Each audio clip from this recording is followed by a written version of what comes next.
ನಮಸ್ಕಾರ ವೀಕ್ಷಕರೇ, ಸೈಂಟಿಫಿಕ್ ವಾಸ್ತುವಿದ್ ದುಷ್ಯಂತ್ ಕಾರ್ಯಕ್ರಮಕ್ಕೆ ಸ್ವಾಗತ. ನಮ್ಮ ಜೊತೆ ಇದ್ದಾರೆ ದುಷ್ಯಂತ್ ಅವರು.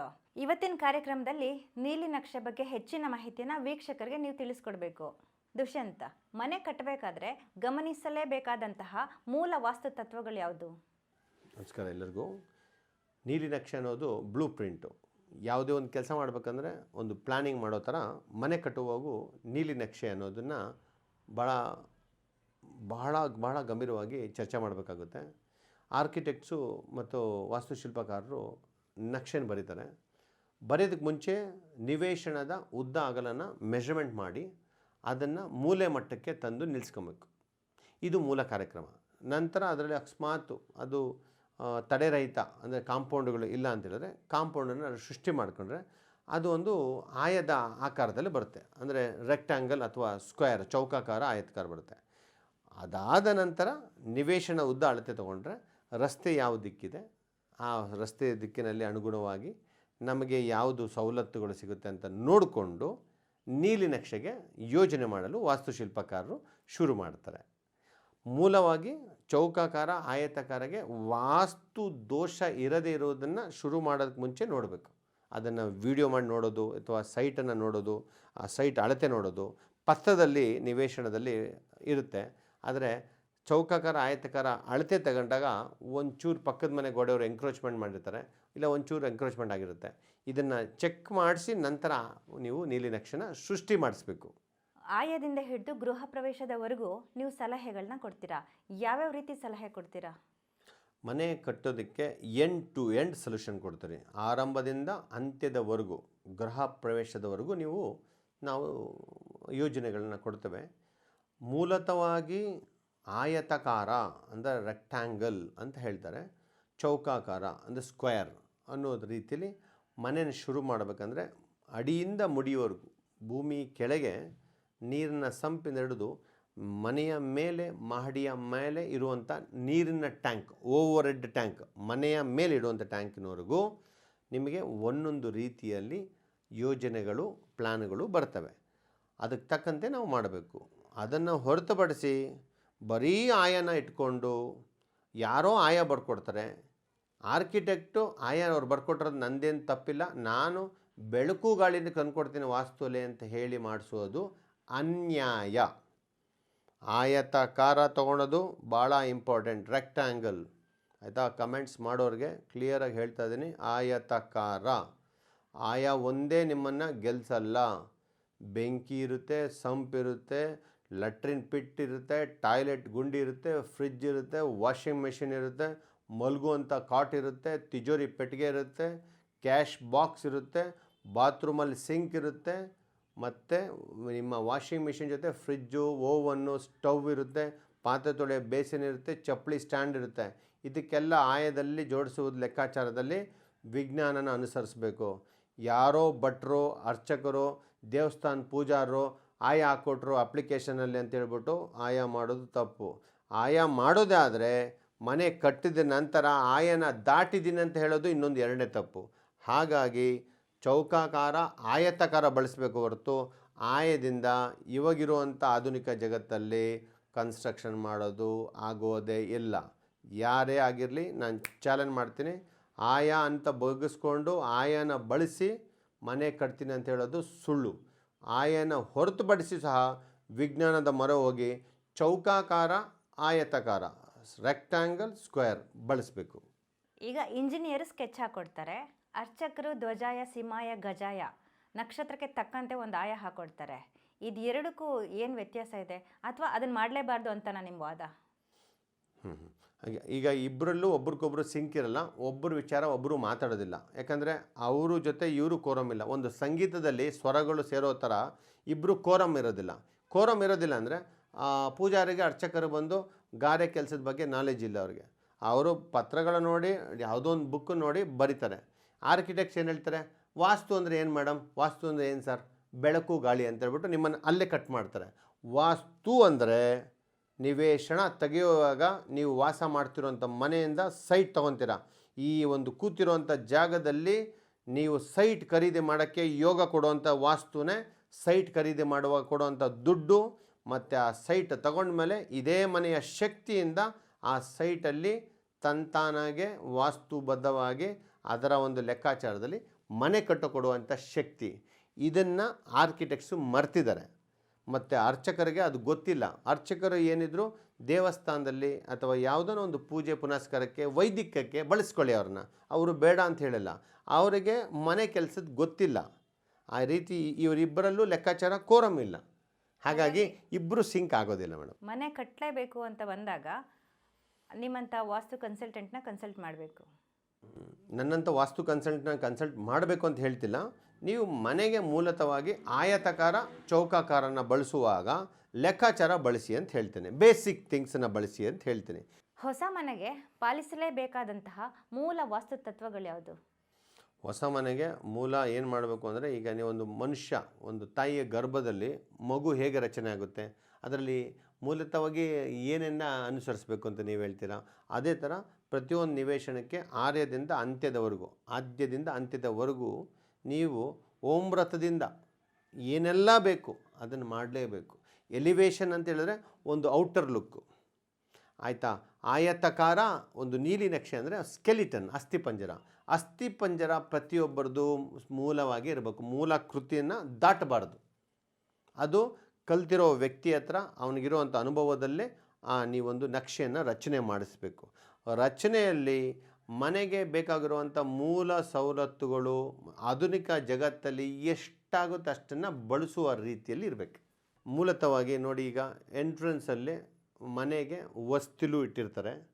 ಆ ಹೊಸ್ತಿಲು ಚೌಕಟ್ಟಿನ ಹಿಂದೆಯೇ RCC ತಾರಿಸಿ ಮೋಲ್ಡ್ ಹಾಕುವಾಗ ಎಲೆಕ್ಟ್ರಿಷಿಯನ್ನು ಬಾಗಿಲ ಕೆಳಗೆ ಕಾಣದ ರೀತಿ MCB ಹಾಕ್ತಾನೆ.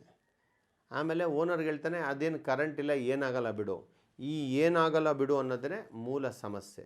ಮೂಲ ಕೃತಿಯಲ್ಲಿ ಆ ಕರೆಂಟು ವಾಸ್ತು ಅನ್ನೋದು ಯಾವಾಗ ಆಧುನೀಕರಣದಲ್ಲಿ ಚೇಂಜ್ ಆಯಿತು, ಕರೆಂಟು ಅಂತ ಬಂದಿದ್ದನ್ನು ಸಾಧ್ಯವಾದಷ್ಟು ಅಗ್ನಿಮೂಲೆಗೆ ವರ್ಗಾಯಿಸಬೇಕು.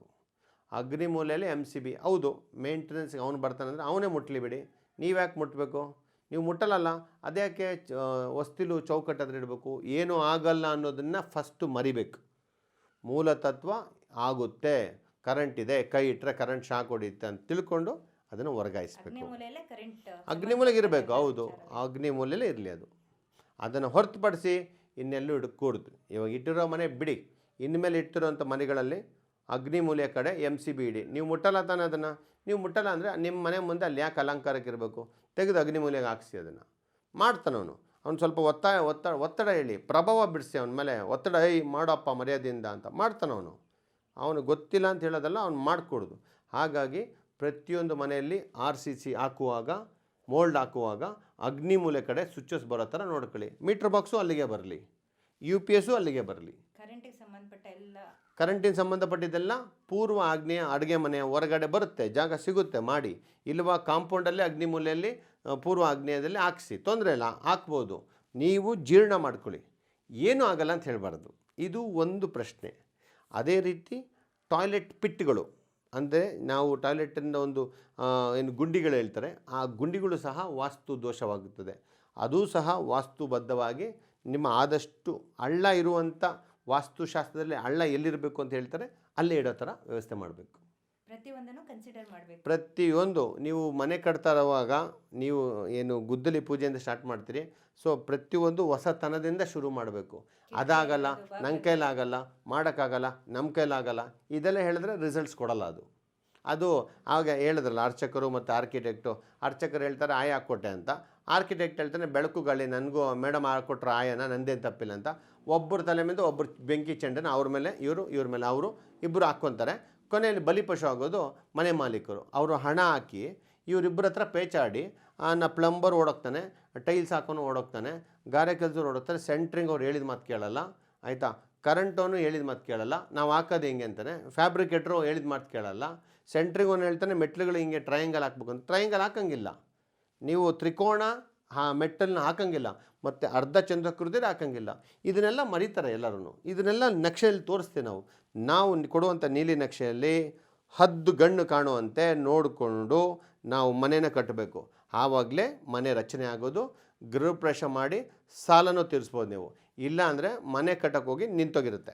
ನೀವು ಹಾಕಿಕೊಡುವಂಥ ನೀಲಿ ನಕ್ಷೆಯಲ್ಲಿ ಪ್ರತಿಯೊಂದು ಒಳಗೊಂಡಿರುತ್ತದೆ. ಬೆಲ್ಲ ದಚ್ಚಿನಂತೆ ಮಾಡಿಕೊಡ್ತೀವಿ ಮೇಡಮ್ ನಾವು. ನಮ್ಮ ಮನೆ ಅಂತ ಮಾಡಿಕೊಡ್ತಾರೆ. ದುಷ್ಯಂತನ ಮನೆ ಅಂದ್ಕೊಳ್ತಾರೆ. ಇನ್ವೆಸ್ಟ್ಮೆಂಟ್ ಮಾತ್ರ ಮನೆ ಮಾಲೀಕರು ಇರ್ತಾರೆ. ನನ್ನ ಮನೆ ಅಂದ್ಕೊಂಡು ಮಾಡ್ತೀನಿ ಮೇಡಮ್, ಬೇರೆಯವ್ರ ಮನೆ ಅಂತ ಮಾಡಲ್ಲ. ನನ್ನದೇ ಮನೆ. ನನ್ನ ಮನೆ ಅಂದಾಗ ಎಷ್ಟು ನಾನು ಜಾಗೃತೆ, ಎಷ್ಟು ಮನಸ್ಪೂರ್ವಕವಾಗಿ ಮಾಡ್ತೀನಿ, ಅಷ್ಟು ಆಕ್ರಮಣದಿಂದ ಮನೆ ಕಟ್ಟಿಸ್ತೀನಿ ಮೇಡಮ್. ಸುಮ್ಮನೆ ಹೇಳೋದಕ್ಕಾಗಲ್ಲ. ನಮ್ಮ ವೀಕ್ಷಕರಿಗೆ ನೀಲಿ ನಕ್ಷೆ ಬೇಕಂತಂದ್ರೆ ನೀವು ಹಾಕ್ಕೊಡ್ತೀರಾ? ನೀಲಿ ನಕ್ಷೆ ಹಾಕ್ಕೊಡೋದೇ ನಾವು ಮೇಡಮ್. ನೀಲಿ ನಕ್ಷೆ ಹಾಕೊಟ್ಟಿದ ತಕ್ಷಣ ಸುಮ್ಮನೆ ಇರಲ್ಲ, ಗೃಹ ಪ್ರವೇಶ ಆಗೋವರೆಗೂ ಅವ್ರಿಗೆ ಏನೇ ಡೌಟ್ಸ್ ಇದ್ರೂ ನೀವು ಹೇಳ್ತೀರಾ? ನೋಡಿ, ನೀವು ಹೇಳಿದ ಕ್ವೆಶನ್ಗೆ ಒಂದು ದೀರ್ಘವಾಗಿ ಹೇಳ್ತೀನಿ. ನೀಲಿ ನಕ್ಷೆ ಹಾಕಿದ ನಂತರ ನಾವು ಅವರು ಚರ್ಚೆ ಮಾಡ್ತೀವಿ. ಅಲ್ಲಿ ಬೇಕಾಗಿರೋ ಅನುಕೂಲಗಳು ಅನಾನುಕೂಲಗಳು ಏನಿದೆ, ಅಲ್ಲಿರುವಂಥ ವಾಸ್ತುನ ಅದರ ಮೇಲೆ ಹೇಗೆ ದರ್ಪಣವನ್ನು ಅಳವಡಿಸ್ಬೋದು, ಅದಾದ ನಂತರ ಅವ್ರನ್ನ ಒಪ್ಪಿಸಿ ಅವ್ರ ಕೈಲಿ ಒಪ್ಪಿಸಿದ ನಂತರ ಒಂದು ಚೌಕಟ್ಟಿಡೋದು. ಚೌಕಟ್ಟು ಎಲ್ಲಿಡೋದು ಅನ್ನೋದನ್ನು ಮಾರ್ಕ್ ಮಾಡಿಕೊಡ್ತೀನಿ. ಅಡುಗೆ ಮನೆಯಲ್ಲಿ ಸ್ಟವ್ ಎಲ್ಲಿಡೋದು, ಆ ಸ್ಟವ್ ಪಕ್ಕದಲ್ಲಿ ಮಿಕ್ಸಿನ ಎಲ್ಲಿಡೋದು, ರುಬ್ಬೋ ಕಲ್ಲು ಎಲ್ಲಿಡೋದು, ಫ್ರಿಜ್ಜನ್ನ ಯಾವ ದಿಕ್ಕಿಗೆ ಮುಖ ಮಾಡಿ ಇಡಬೇಕು, ಸ್ಟವ್ಗೆ ಚಿಮ್ನಿ ಎಲ್ಲಿಡ್ತಾನೆ, ಅವನಿಗೋಸ್ಕರ ನಾವು ಮಾಡೋದು ಬೇಡ, ಚಿಮ್ನಿ ಹಾಕೋನಿಗೋಸ್ಕರ ಬದುಕೋದು ಬೇಡ. ಅಲ್ಲಿರೊಂದು ಹೆಣ್ಣು ಆ ಅಮ್ಮ ಅಡುಗೆ ಮಾಡೋದ್ರಿಂದ ಆ ಮನೆಯಲ್ಲಿ ಮಕ್ಕಳಿಗೆ ವೃದ್ಧಿ ಆಗಬೇಕು, ಶಕ್ತಿ ಬರಬೇಕು, ಯೋಜನೆಗಳು ಬರಬೇಕು. ಅದಾದ ನಂತರ ಶೌಚಾಲಯದಲ್ಲಿ ಯಾವ ದಿಕ್ಕಿಗೆ ಕಮೋಡ್ ಕೂರಿಸ್ಬೋದು, ಎಷ್ಟಗಲ ಜಾಗ ಇದೆ, ಅದಕ್ಕೆ ಯಾವ ರೀತಿ ಬಾಗಿಲು ತೆಗಿಬೇಕು, ಅಲ್ಲೇ ಸ್ನಾನದ ಕೋಣೆ ಹೇಗೆ ರಚನೆ ಮಾಡಬೇಕು, ಆ ಸ್ನಾನದ ಕೋಣೆಯ ನೀರು ಈ ಶೌಚದ ನೀರು ಹೇಗೆ ಹೋಗಬೇಕು. ಪ್ಲಂಬರ್ಸ್ ಏನು ಮಾಡ್ತಾರೆ, 4 ಇಂಚ್ ಪೈಪ್ ಹಾಕಿ ಸಗಣಿ ತಟ್ಟಿ ಎಷ್ಟು ದಪ್ಪ ಮಾಡ್ತಾರೆ, ಮಾಡಿಕೊಡ್ದು ಅದರಲ್ಲಿ ಕೋರ್ ಕಟ್ ಮಾಡಬೇಕು. ಮನೆಯನ್ನು ಬೆಡ್ರೂಮ್ನ ಡೌನ್ ಇರುತ್ತೆ, ಬಾತ್ರೂಮ್ ಹೈಟ್ ಮಾಡ್ತಾರೆ. ಇದು ತಪ್ಪು. ಪ್ಲಂಬರ್ಸ್ಗೆ ವಾರ್ನಿಂಗ್ ಮಾಡ್ತಾಯಿದ್ದೀನಿ ನಾನು. ಪ್ಲಂಬರ್ಸ್ ಈ ಥರ ಮಾಡ್ತಿರೋದು ಮನೆ ಹಾಳಾಗ್ತದೆ. ಆ ರೀತಿ ಮಾಡೋಕ್ಕೆ ಬಿಡಲ್ಲ ಮೇಡಮ್ ನಾನು. ಇಂಜಿನಿಯರ್ಸ್ ಬಗ್ಗೆ ನಾನು ಕಮೆಂಟ್ ಮಾಡ್ತಿಲ್ಲ. ಇಂಜಿನಿಯರ್ಸ್ ಗೊತ್ತಿರುತ್ತೆ ಅವ್ರು ಏನು ಮಾಡ್ತಾರೆ ಅಂತ ಅವ್ರಿಗೆ ಗೊತ್ತಿದೆ, ಅವ್ರ ಬಗ್ಗೆ ಕಮೆಂಟ್ಸ್ ಹೇಳಲ್ಲ. ಈಗ ನಾನು ಮೂಲತಃವಾಗಿ ಹೇಳ್ತಿರೋಂಥ ವಿಚಾರಗಳು ಫೀಲ್ಡಲ್ಲಿ ಕೆಲಸ ಮಾಡುವಾಗ ಮಾಡದೇ ಇರೋದು. ಯಾಕಂದರೆ ಮನೆ ಮಾಲೀಕರಿಗೆ ಗೊತ್ತಿಲ್ಲ, ಮತ್ತು ಪ್ಲಂಬರ್ ಅದನ್ನು ಹೇಳಲ್ಲ. ಅವನು ಏನು ಹೇಳ್ತಾನೆ, ಗೀಸರ್ ಪಾಯಿಂಟ್ ಹಾಕಬೇಕು ಅಂತಾನೆ, ವಾಲ್ ಮಿಕ್ಸ್ಚರ್ ಹಾಕಬೇಕು ಅಂತಾನೆ, ಶವರ್ ಹಾಕಬೇಕು ಅಂತ ಹೇಳ್ತಾನೆ, ನ್ಯಾನಿ ಡ್ರಾಪ್ ಹಾಕಬೇಕು ಅಂತಾನೆ. ಹೆಂಗೆ ಹಾಕ್ಲಿ ಅಂತ ಕೇಳ್ತಾನೆ. ಮೋಲ್ಡಲ್ಲೇ ಅದನ್ನು ಸಂಕನಲ್ಲೇ ಹಾಕಿಸಿ ಕೊಡಬೇಕು ಮೇಡಮ್. ಎಷ್ಟು ಮೇಡಮ್ ಮನುಷ್ಯ ಹೋಗೋ ಟಾಯ್ಲೆಟ್ ದೇಹದಲ್ಲಿ ಎಷ್ಟು ಚಿಕ್ಕದಿದೆ, ಪೈಪ್ ಯಾಕೆ ಅಷ್ಟು ದೊಡ್ಡದು ಹಾಕಬೇಕು, ಅವನು ಫ್ಲಶಿಂಗ್ ಮಾಡೋದಕ್ಕೂ ಗೊತ್ತಿರಲ್ಲ. ಹಾಗಾಗಿ ಅಣುರೇಣು ಮಟ್ಟದಲ್ಲಿ ಬಾತ್ರೂಮ್ನ ಚಿಲ್ಕ ಆನ್ ಮಾಡೋದ್ರಿಂದ, ಬಾಗಿಲು ತೆಗೆಯೋದ್ರಿಂದ, ಕನ್ನಡಿ ಹಾಕೋದ್ರಿಂದ, ವಾಶ್ ಬೇಸಿನ್ನು, ಸಿಂಕು, ಕಮೋಡು, ನೀರು ಹರಿಯೋದು, ಡ್ರೈ ಏರಿಯಾ, ವೆಟ್ ಏರಿಯಾ, ಅದಕ್ಕೆ ವೆಂಟಿಲೇಟ್ರು, ಅದರೆಲ್ಲ ಗ್ಯಾಸ್ ಗೀಸರು ಅಥವಾ ಎಲೆಕ್ಟ್ರಿಕಲ್ ಗೀಸರು, ಇಲ್ಲ ಸೋಲಾರ್ ಪೈಪು, ಟ್ಯಾಪು, ಹರಿಯೋ ದಿಕ್ಕು, ಗೋಡೆ, ಪ್ರತಿಯೊಂದನ್ನು ಅಳತೆ ಮಾಡಿ ನನ್ನ ಮನೆ ಅಂತ ಮಾಡ್ತೀನಿ ಮೇಡಮ್. ನನ್ನ ನಕ್ಷೆಯಲ್ಲಿ ನನ್ನ ಮನೆ ಅಂದ್ಕೊಂಡೇ ಮಾಡ್ತೀನಿ. ಬೆಲ್ಲ ದಚ್ಚಿನಂತೆ ಇರುತ್ತೆ ಮೇಡಮ್. ಈಗ ಆರ್ಕಿಟೆಕ್ಟ್ಸ್ಗೆ ಗೊತ್ತಿರಲ್ಲ ಅಂತ ನಾನು ಹೇಳಲ್ಲ, ಗೊತ್ತಿದೆ. ಆಯತಾಕಾರ ಚೌಕಾಕಾರಗಳನ್ನು ಏನಿದೆ, ಆಯತಾಕಾರ ಚೌಕಾಕಾರದಲ್ಲಿ ಈಶಾನ್ಯನ ಕಡಿಬಾರ್ದು. ನಾರ್ತ್ ಈಸ್ಟನ್ನ ಕಡಿದು ಕಾರ್ ಪಾರ್ಕಿಂಗೋಸ್ಕರ ಮನೆ ಕಟ್ತಾರೆ. ಅದಾದ ನಂತರ ಆಯತಾಕಾರನ ಕೇಳಿದಾಗ ಅರ್ಚಕರು ಆಯ ಕೊಟ್ಟರು ಅಂತ ಸುಮ್ಮನೆ ಆಗ್ತಾರೆ. ಯಾರೂ ಕ್ರಾಸ್ ಎಕ್ಸಾಮಿನ್ ಮಾಡಲ್ಲ. ಮತ್ತು ಇಂಜಿನಿಯರ್ ಏನು ಹೇಳ್ತಾರೆ, ಭಟ್ರ ಹತ್ರ ಹಾಕ್ಸ್ಕೊಂಬಂದ್ರು, ಭಟ್ರ ಹತ್ರ ಕೇಳ್ಕೊಂಬನ್ನಿ, ನಂದೇನಿಲ್ಲ ಅಂದ್ಬಿಟ್ಟು ಅವ್ರಿಗೆ ಕೈ ತೊಳ್ಕೊಂಬಿಡ್ತಾರೆ. ಇವರು ಕೈ ತೊಳ್ಕೊತಾರೆ, ಅವರು ಕೈ ತೊಳ್ಕೊಂಡು ಇವ್ರನ್ನ ಸಮುದ್ರದಕ್ಕೆ ಅಥವಾ ನದಿಯಲ್ಲಿ ಬಿಟ್ಬಿಟ್ಟು ಮುಳುಗಿಸ್ತಾರೆ. ಇವ್ರು ನೀರು ಕುಡಿದು ಎದ್ದೇಳೋಕ್ಕಾಗಲ್ಲ ಮೇಡಮ್. ಹಂಗೆ ಮಾಡಬಾರ್ದು.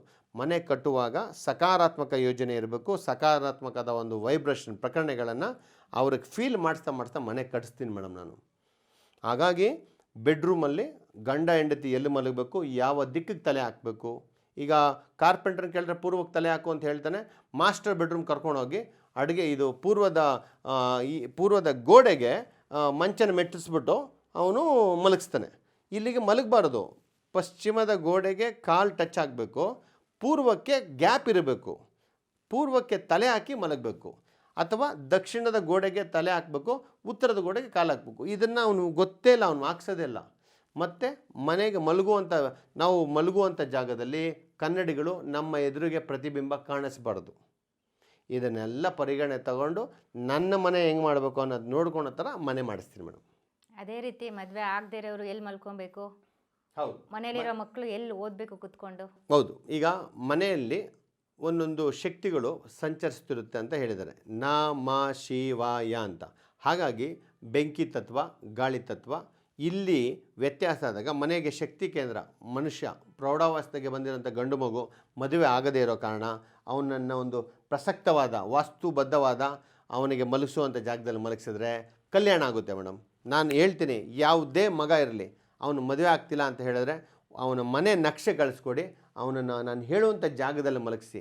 ಈಗ ನಾನು ಇಲ್ಲಿ ಹೇಳ್ಕೊಡೋಂಥ ಜಾಗದಲ್ಲಿ ಅವನು ಮಲಗಿಸಿದ್ರೆ ಮಗುದು ಮದುವೆ ಆಗುತ್ತೆ. ಅದು ಹೆಣ್ಮದು ಅದು ಓಕೆ. ನಮ್ಮ ಮೇಲೆ ನಮಗೆ ವಿಶ್ವಾಸ ಇರಬೇಕು.